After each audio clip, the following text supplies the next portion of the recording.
Hey friends, I wanted to give a little context before we begin today. This episode is part of a 3-part interview series within season 2 of the Retreat Full Circle podcast. This isn't my usual format, but some topics ask for more space, more voices, and more honesty than a single conversation can hold. Over the next 3 episodes, I'll be speaking with 3 women. Stacy Piccolo about religious and spiritual trauma, to Victoria Millward about our upcoming seasonal retreat series, and to Tina Grello about human design. These conversations are real, unscripted, and intentionally imperfect. I'm still finding my footing with the tech, the format, and even honestly with the courage it takes to host discussions like this. But the message matters more than the polished look. If these topics resonate with you, I invite you to listen with curiosity, gentleness, and self-compassion. Welcome in, everyone. Let's take a deep breath in. Let your shoulders drop, soften your heart, and unclench your jaw. This is a space for curiosity, for honesty, and for healing. You don't have to agree with everything here. You don't have to have it all figured out.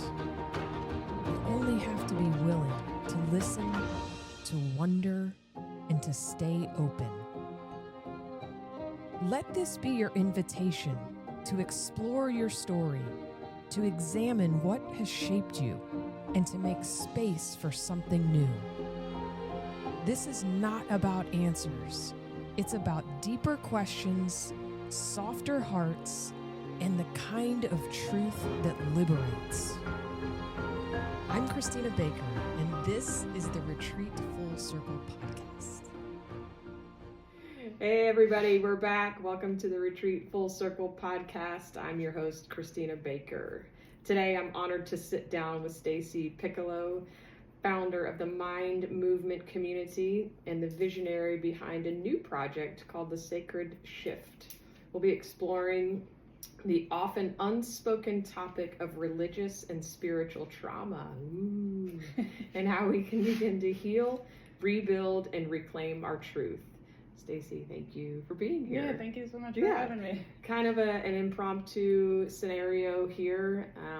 We connected maybe a year or so ago. I started following what you were doing and just fascinated by similar stories. And it's definitely, unfortunately, something that I have gone through in my life, and I know that we have many followers here in our community at the retreat space who have experienced some type of religious or spiritual trauma. It is rampant, and it is not isolated to one particular religion or sect, as you guys are about to hear. My background is Southern Baptist. It goes on there. Stacy, do you want to talk a little bit about your experience? Yeah, to be brief, I grew up in a Roman Catholic religion, and my other side of the family was Pentecostal evangelical. And they had a lot going on there with different beliefs they had. And the family kind of splintered a little bit from it because we didn't believe that Jesus saved us the way that they needed us to believe. So that was one thing. And then I had a really profound spiritual experience when I was 17. And without going into it too much, it was just this sort of like a new way that I saw the world, and something I was really excited about and was really wonderful, that I really didn't know how to talk about for a while. Do you mind just going into that a little bit? Like, how was that revealed to you? What?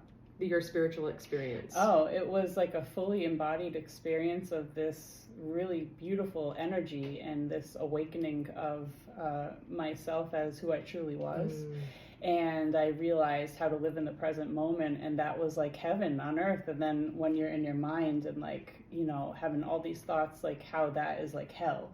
So I had a new relationship to the religion I grew up in, which wasn't popular. So you had all the rules and the religious dogma, and that was domesticated into you, and then you have this experience that was very different from what you had been taught. Yeah, and it opened up just a new world that I hadn't known before, and I just realized who I truly was, I felt, and no matter what, no one can take that experience away from me. So years later, I found an ashram that I went to, and I actually did my yoga teacher training there, and I also lived there for a couple of years. And as I was healing, which I did get a lot of healing from the experience, but I also realized that this is a toxic environment, and there was trauma, there was like things going on there that ended up being very traumatic for myself and for other people in the community. Wow, so even in the yoga tradition, we have some traumatic experiences. Do you want to go into that, or do you want to keep moving forward?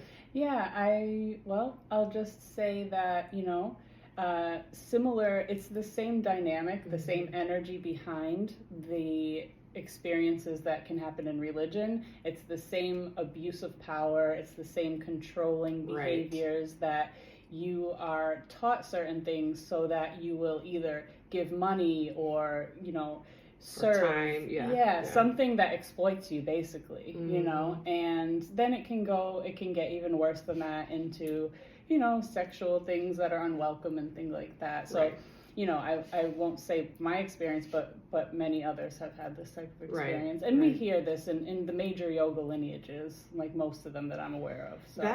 That blew my mind, honestly, when I heard your story, because I always hear, you know, about the Southern Baptists and about the Catholic priests and all of that. Yeah. And so when you entered in and talked about the experiences in the yoga community, I was totally blown away, and it opened my mind up to, okay, what's the bigger problem here? What's causing this? Right. I mean, we're all human. One of the things that I kind of see as a starting point is that we elevate humans to levels that they shouldn't be elevated to. Big time. We're all human. Yeah, we're all people, exactly. Yeah, we tend to inadvertently sometimes put people on a pedestal that they don't deserve to be on, because they are in fact human beings who will inevitably fall from that pedestal that we put them on because of, you know, different actions that they take that aren't with the best of intentions. Right. And then they get that power, and that feeds them. Yeah. And they get hungry for it. They do. Yeah, it's like an addiction for them. Oof, that's a lot. So let's just try to define for me what spiritual or religious trauma is. Okay. So I would say that it is whenever religious teachings are basically used in a way that serves the leader or the church or whoever. So it's like weaponizing the teachings of God, or, you know, whatever it is that you believe in, so that you will do certain things or to take advantage of you in a way. I mean, there's a lot better definitions of what is spiritual trauma, but that's what I'll go with. A lot of times what I have seen in my experience is, and we've talked about this, is it seems like, you know, we all have this innate yearning to serve. I think so. And that's one of the things that I think is mostly exploited, or oh my gosh, it's so prevalent with, especially with in the patriarchal systems of the church, where the man is the head of the household, and sometimes the women don't work and they don't get educated. Right. But you know what they can do? They can work in the church, yes, and they can work in the nursery, and they can be secretaries and unpaid staff. Right. And you grow up believing that this is your role. Yep. and that this is what you deserve. Right. This is what you should be doing. And this is how you should serve. Right. Yeah, and what I've seen in the yoga communities and conscious communities is women, I mean, obviously there are men too, but the women have this really beautiful, open-hearted, nurturing energy, and they just want to serve, and they want to do something good for the world, and they want to help other people, and those are the perfect people that are ripe to take advantage of by these narcissistic, abusive leaders. Yeah.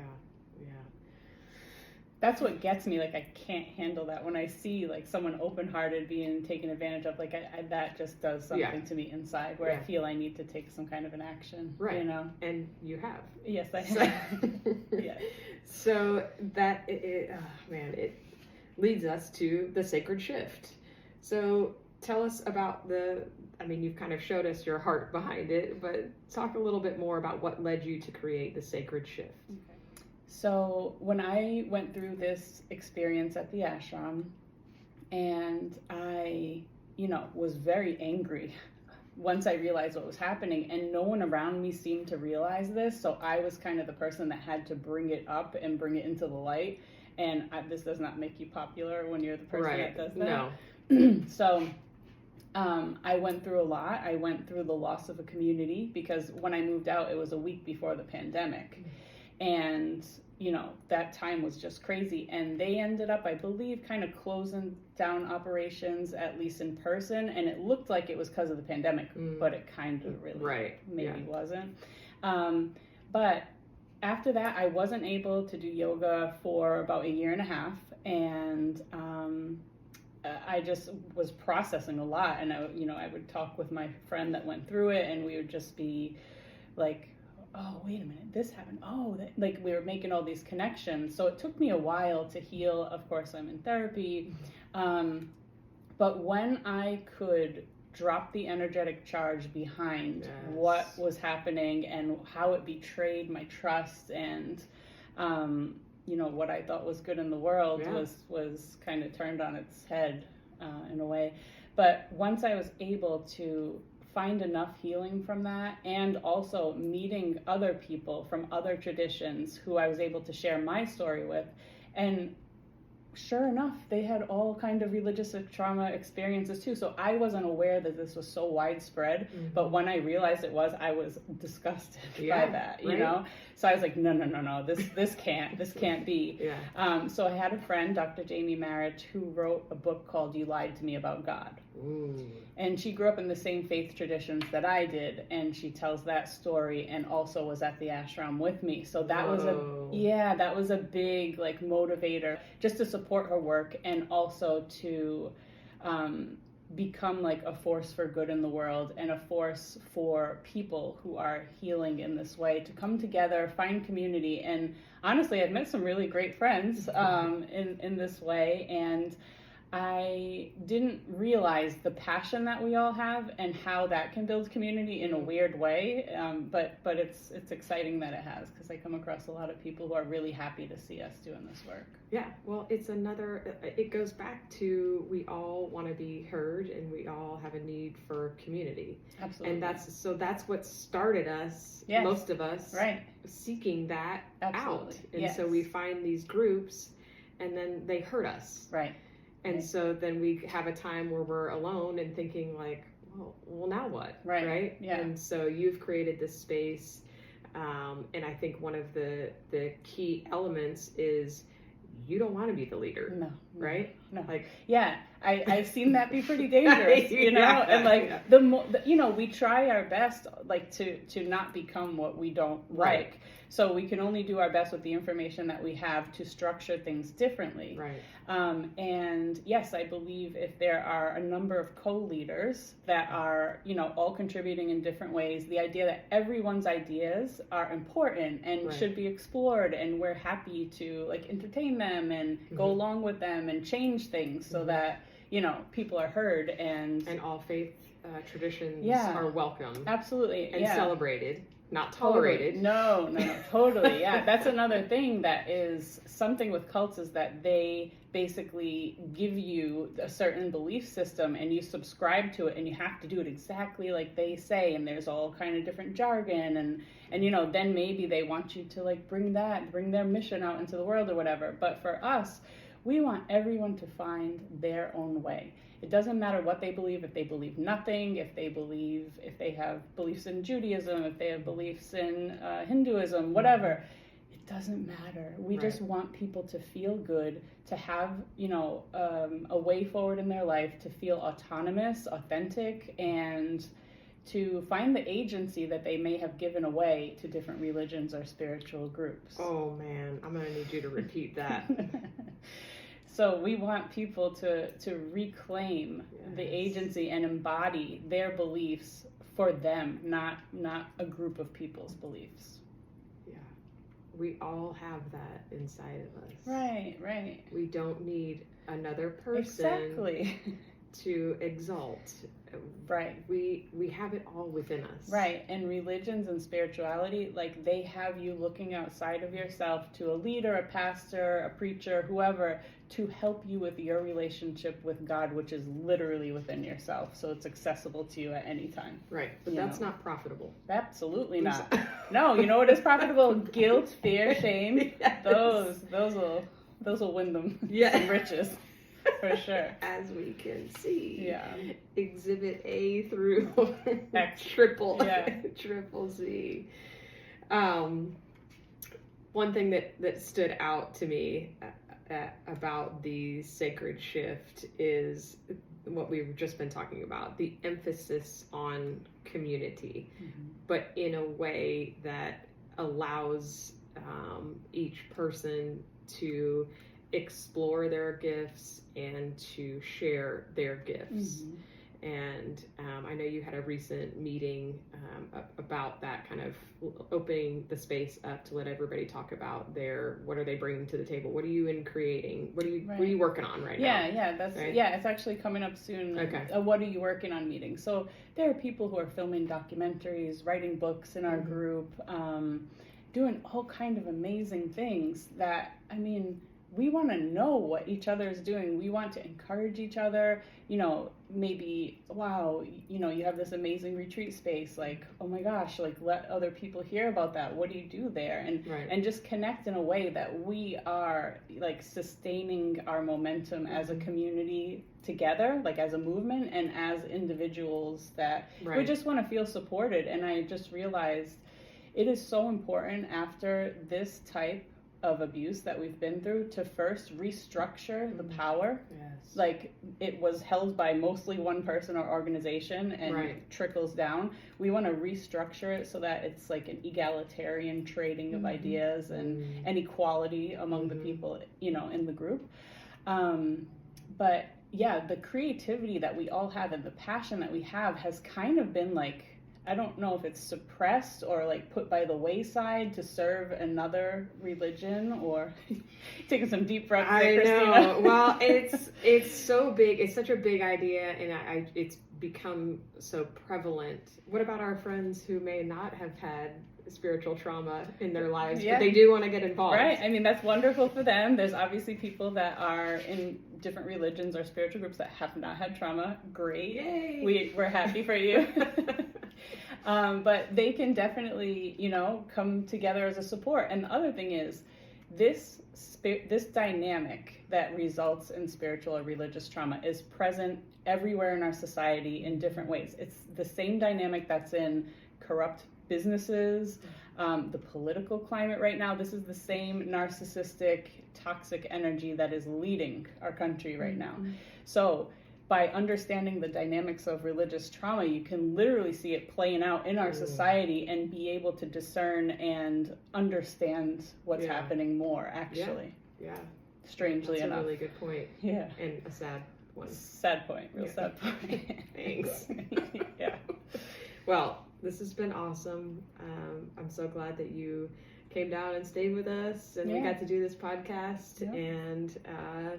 And thank you. Yeah, and I want to thank you. Christina is an esteemed member of our community. And oh boy! Yeah, we're so don't elevate me. Of course. Well, we elevate each other. We rise together. That's right. But yeah, we're so happy with, what you're doing with your work, the way that you can hold space for people here that are healing in many different ways, you know. So yeah, we love having you with us. It's a pleasure. Thank you. All right, y'all. Thanks for listening, and please go check out Stacy's Sacred Shift movement, and I will see you there. Bye-bye. If something you heard today stirred you, comforted you, challenged you, or simply made you feel less alone, I'm deeply grateful that you're here. And if you feel a gentle nudge to share this episode with someone who might need it, please trust that nudge. If you'd like to be notified when inspiration strikes again, you're welcome to like, share, and subscribe, but only if and when it feels right for you. Thank you for listening. Thank you for your curiosity, and thank you for walking this path with me. Until the next unfolding, stay curious and trust your inner compass.